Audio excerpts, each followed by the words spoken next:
Hey everyone, welcome to another episode of Darshan Talks.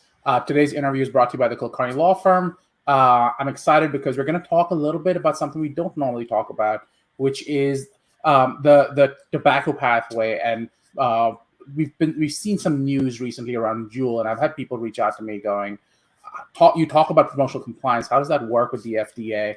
And how does that work in the context of nicotine replacement products and e-cigarettes?" So if you care about FDA regulations and FDA regulated stuff, this might be really right up your alley. Our guest today is the Associate Professor of Public Health and Law at Ohio State University.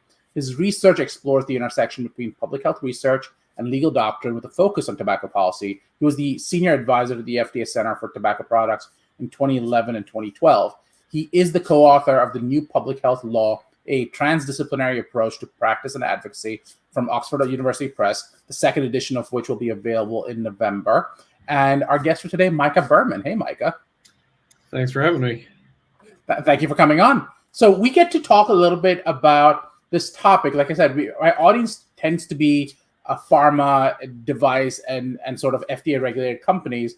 But tobacco is a little bit of a black box. It's a mystery. Could you talk a little bit about the history of why it actually, why is the FDA, who's usually involved in life-saving stuff, involved in tobacco? Sure. Well, I could talk for a long time about the history, so I'll try to keep it short. But basically, tobacco, despite being the leading preventable cause of death for most of the past century, was almost completely unregulated. And the tobacco industry, quite famously, had a lot of political influence, a lot of senators from tobacco growing states that would stand up for and protect the industry and so forth. So every attempt at regulation didn't get very far. And then in the 1990s, when David Kessler was the FDA commissioner, they actually got information from whistleblowers within the tobacco companies about the companies manipulating nicotine. And the then commissioner said, well, if the FDA is manipulating nicotine and they are using the drug properties of nicotine in order to drive addiction, then that's a drug and that's something that we should be regulating. And the FDA tried to do that. And that effort was ultimately unsuccessful. So the FDA versus Brown and Williamson decision by the Supreme Court in 2000 said, well, if the FDA wants to regulate tobacco products, we think that's a sort of big enough decision, and maybe the Food and Drug and Cosmetic Act isn't clear enough on that we think that's something that Congress needs to do itself. And so that triggered discussions within Congress about whether that should happen, and it took a bunch of years after that. And then finally in 2009, Congress passed the Tobacco Control Act, giving the FDA the authority to regulate tobacco products, and that started the creation of a new FDA Center, which is the new kid on the block, the Center for Tobacco Products. So that essentially started in 2009, and I was there in 2011, 2012, which was still the very early years of getting it up and running.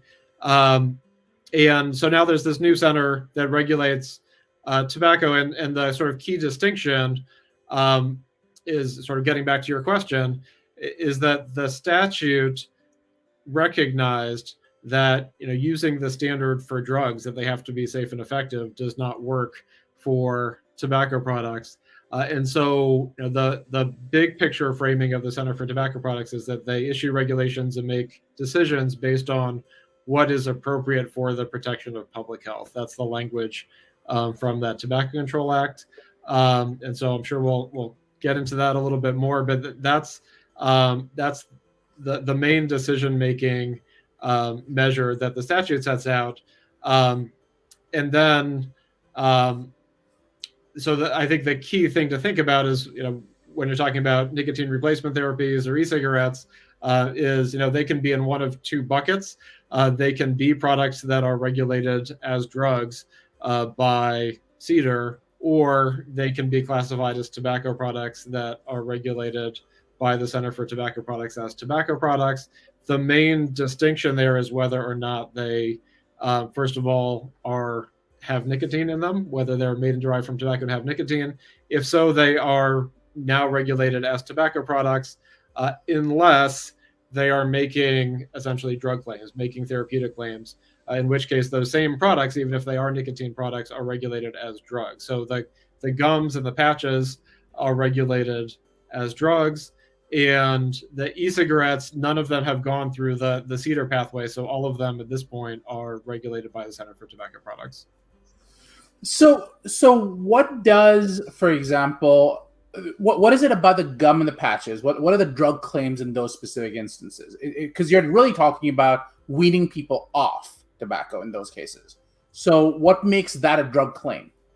Right. So those products have been regulated as drugs since actually well before the Tobacco Control Act. So there was a long history there, but essentially the drug claim is that they are ways of weaning people off of nicotine addiction. So that is the therapeutic. The disease is nicotine addiction.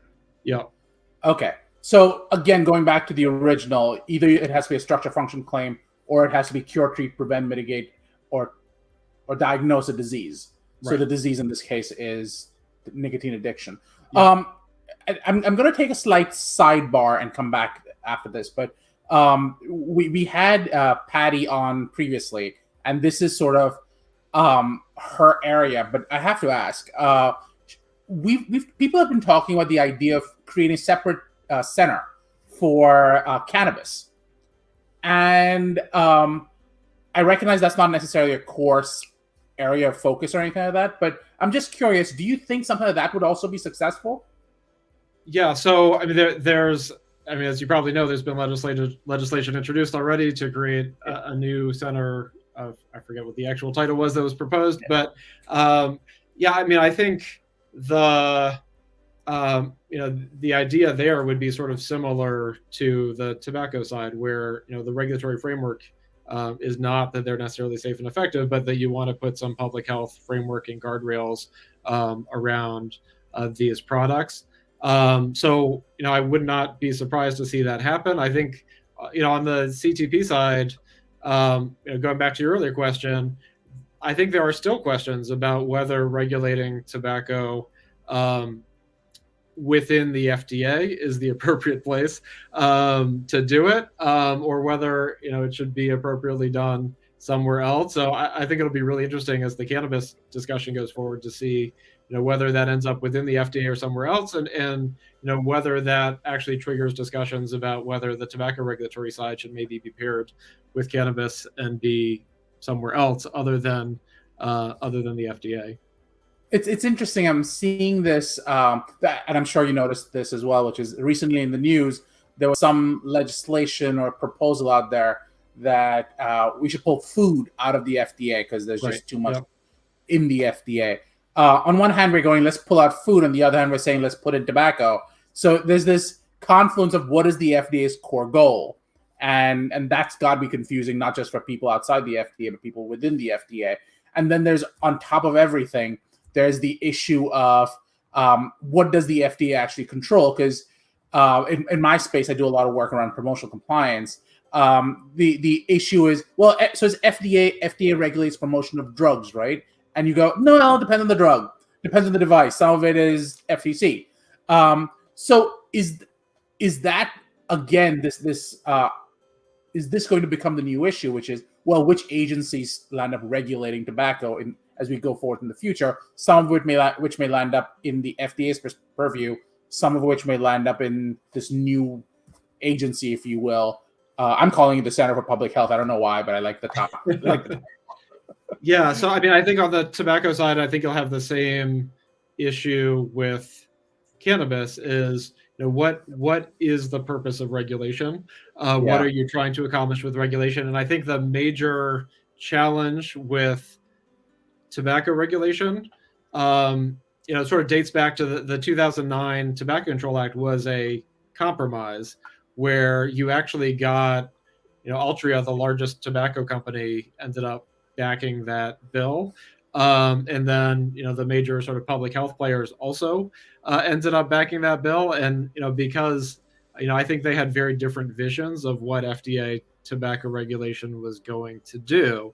And, the public health players thought that this was going to be a major step forward for public health, and the FDA would have, powers to, severely limit promotion of tobacco products, put limits on sales, and maybe get us to a path of eventually phasing out sales of at least combustible tobacco products, which are the most harmful form.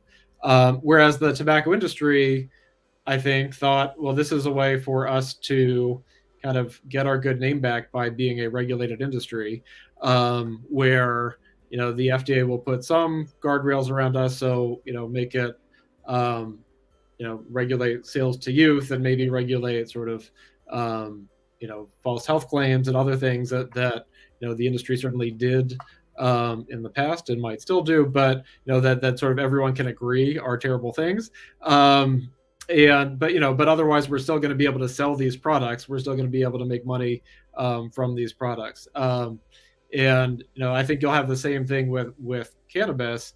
Is the goal here to actually reduce use, or is the goal just to sort of take out some of the excesses of an unregulated market and make this into a more structured, regulated market where people are still going to be able to promote and mass market these products.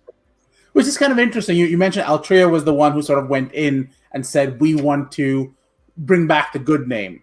And as part of that process, and that's probably a good thing to have in that if you're going to do this and you're going to be in an industry that was, I guess, in Altria's view, sullied, to bring back the good name is a good idea. Putting the appropriate controls in place is a good idea. But then you sort of go by Juul, and you have this issue, which is from yesterday, I want to say. So I think it's kind of an interesting situation of be careful what you wish for. You just might get it. So I guess my question to you then is, so we've landed up in a situation where we're saying that, yes, we are going to appropriately regulate so that we meet the standard of protection of the public health. What do those words mean, protection of the public health? So that's a really good question. And I think my biggest frustration with the FDA is that it has not provided a lot of clarity around how it makes those decisions about what is appropriate for the protection of public health. The law itself does have a little bit more detail. And the key point is that it is a population-based perspective. So you're not looking at the product itself. You do look at the product itself, but you're not only looking at the product itself. You're looking at how that product is actually used, and then what the effects are on a population level. And with built into that framework is the idea that there might be the same product could do things that are good and could do things that are bad, and the FDA needs to balance those positive and negative pieces of it to the extent that exists. So it requires you to look at what is the impact of this product on cessation for people who are currently using tobacco products, but also what is the impact on initiation for kids in particular who aren't using tobacco products. What might be the impact on relapse. And so there's a lot of, the statute itself leaves open a lot of room for interpretation about what that standard means. And I think the FDA still needs to do a little more work in defining what that actually looks like in context, because without that, it's hard to make consistent decisions. And that is where I think, particularly on these e-cigarette marketing orders, where the FDA has come in for a lot of criticism. Which is kind of interesting to me, right? So what you talked about is this balance of the good and the bad. And one might argue that the good is already being handled by CEDAR, because if you're talking on smoking cessation and the like. So you're really leaving CTP with handling what some might argue is the bad. In which case, how do you, because we talked about relapse cessation. Those would really fall more in the CEDAR portion, though I know they do expect you to demonstrate that your product does not, for example, cause young adults, Right. really kids, to get addicted early on, and what protection you're taking to manage that.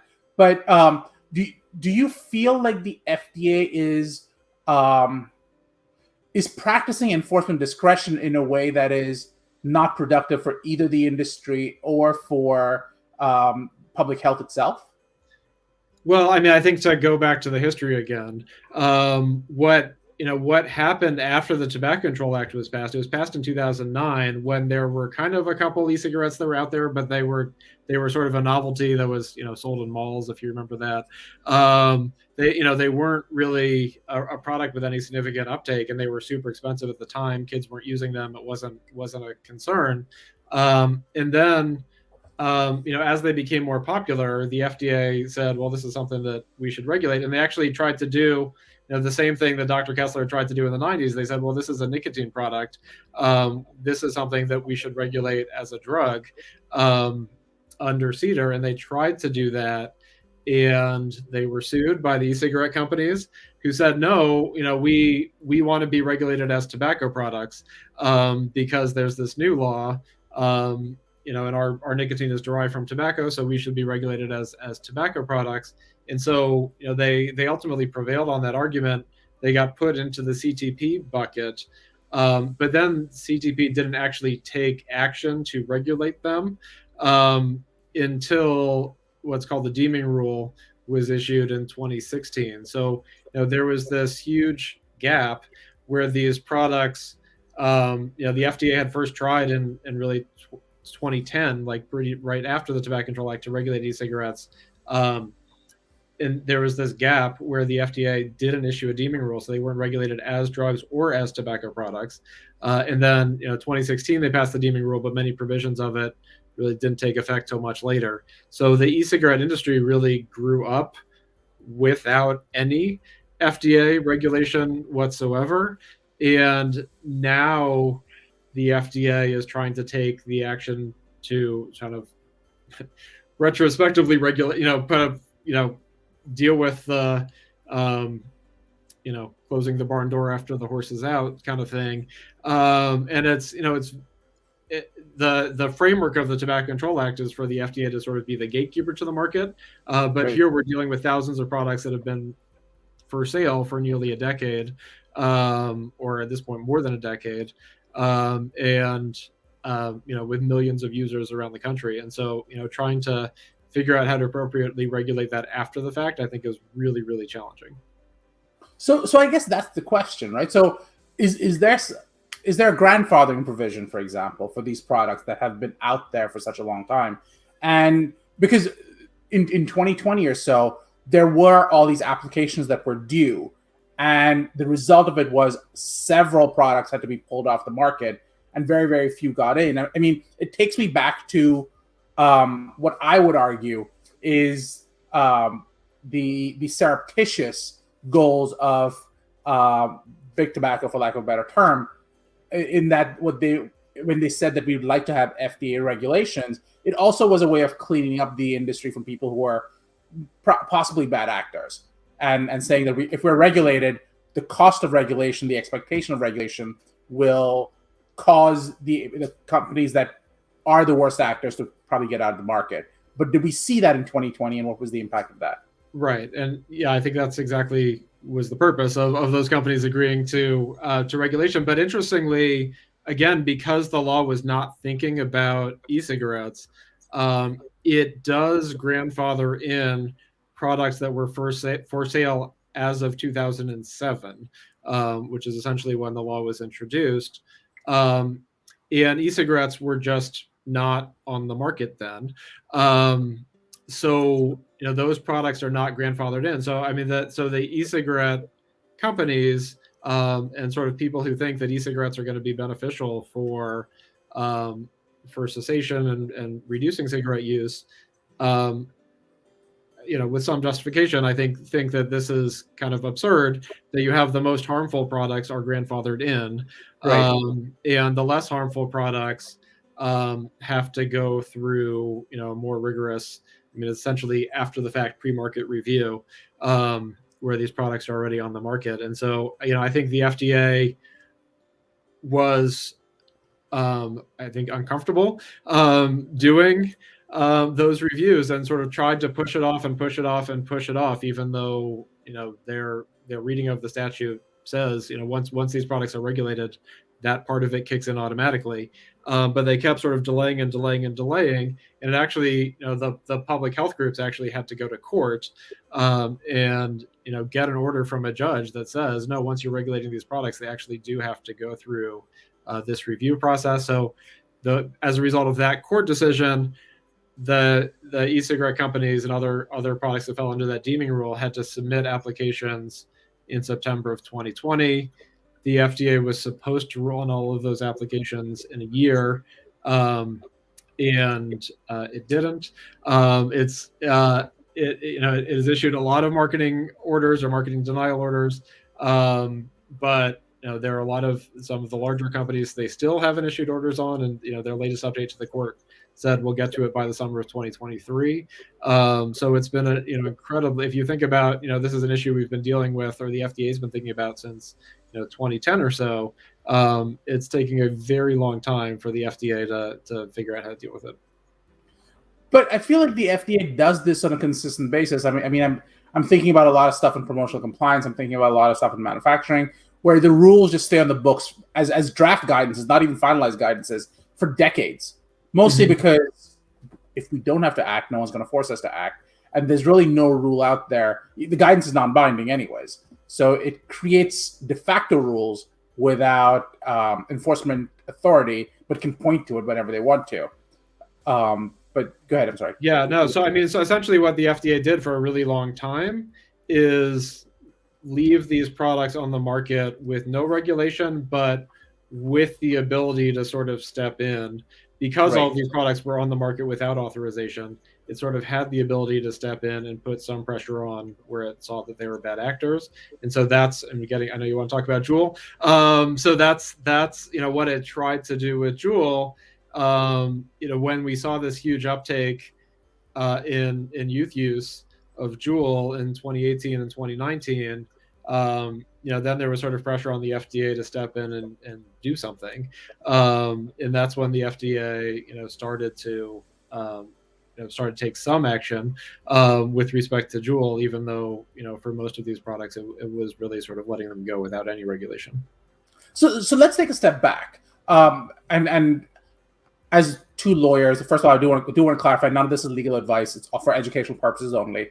But I think we are hesitant to call anyone a bad actor until they've been prosecuted or whatever. So I don't want to go down and say anything specific to avoid liability. But I think the question that I think we probably want to go down is, number one, what some might argue that Juul was a bad actor. What made them a bad actor? And what rules were in place so that they knew what they couldn't do? Right. So for Juul, it was sort of two things at the same time. It was the product and the marketing. So there was a sort of significant product innovation that they were delivering an e-cigarette product that delivered nicotine more effectively than the previous versions of e-cigarette. It used sort of used nicotine salts, essentially a different form of nicotine that was easier to inhale. You could get a higher level of nicotine more quickly. And so that made those products substantially more addictive than other e-cigarette products that are on the market. And then that was coupled with the marketing, where Juul was really an innovator in terms of the social media marketing and getting those products to generate buzz using influencers, stuff like that is now quite common for all sorts of products. But Juul was one of the innovators, not just in the e-cigarette market, but just generally for social media marketing. And so it really sort of took off a little bit under the radar, because those were not necessarily the spaces that people were monitoring. And so there was this huge increase in youth e-cigarette use in 2018 and 2019. And if you look at the numbers, almost all of that was attributable to Juul taking off. I mean, we did surveys here at Ohio State. I think it was 2018, we surveyed incoming freshmen, and 25% of them had used Juul within the previous month. Wow. So there it was, became a massive issue for middle schools and high schools, and then into colleges. So let's take that step along with it. Who regulates the promotion of nicotine products and nicotine replacement products and e-cigarettes? Yeah. So again, it depends what bucket you're in. The regulation is different. Sure.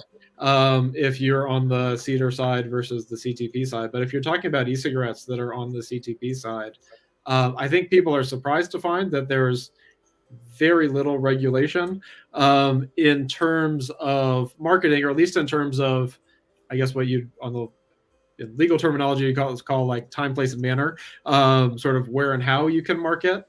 And so, cigarette ads have been off of TV since 1970, but there's nothing that stops e-cigarette companies from doing TV ads. And in fact, Juul and other companies have and can. The main limitation that those companies need to worry about is to not make anything that would be a drug claim, because then they could be regulated Right. drugs. And so you've seen Juul sort of walk up to that line, and their advertising will talk about switching as opposed to quitting. And then the other limitation in the Tobacco Control Act is that essentially can't make health related claims that this product is less harmful than other products without those claims going through FDA authorization. But as long as you try to not do those things, your marketing is pretty unrestricted. So what I'm hearing you saying though is that it's still under CTP, not under FTC. Is that fair?